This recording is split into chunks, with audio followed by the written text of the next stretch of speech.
कल्याण डोंबिवलीचे शिवसेनेचे नगरसेवक रमेश म्हात्रे यांनी डॉक्टर आणि नर्सना मारहाण केलेली आहे, तसा व्हिडिओ सुद्धा समोर आला आहे. कशा पद्धतीने बघताय, कारण का रुग्णालय तिकडे संप करण्यात आला रुग्णालयामध्ये? मला वाटतं डॉक्टर, नर्सेस किंवा आरोग्य सेवा देणाऱ्या कर्मचाऱ्यांना आपण दैवता समान त्या ठिकाणी मानतो आणि त्याच्यामुळं अव्यवस्था झाली असेल, दुरावस्थाही असेल, त्याचं काही समर्थन करण्याचं कारण नाही.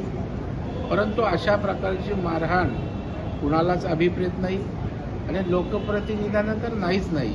आणि त्याच्यामुळं मला वाटतं ही गोष्ट त्या ठिकाणी योग्य नाही आहे. सरकार आपलं आणि सरकारी पक्षाचाच नगरसेवक जर अशा प्रकारची मारहाण करत असेल तर ते अत्यंत दुर्दैवी आहे.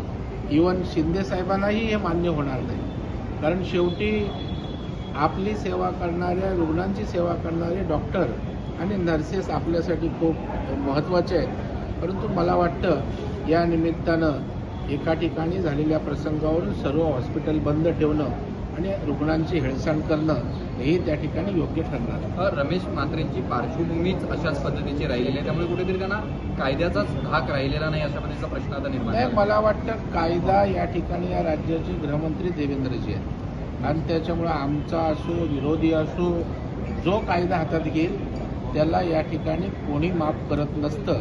आणि मला वाटतं कायद्याच्या चौकटीत जर त्या ठिकाणी चुकीचं असेल तर कोणी त्यापासून वगळला जाणार नाही.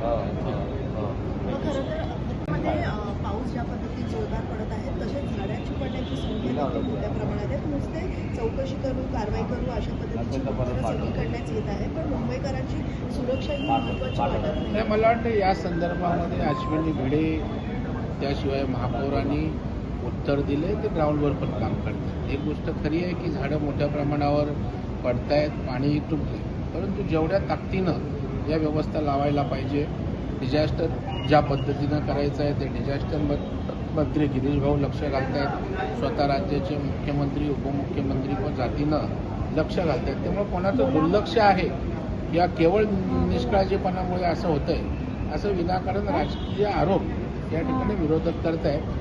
प्रामाणिकपणे महापालिका आणि सरकारचं काम या आपत्ती संदर्भात सुरू आहे.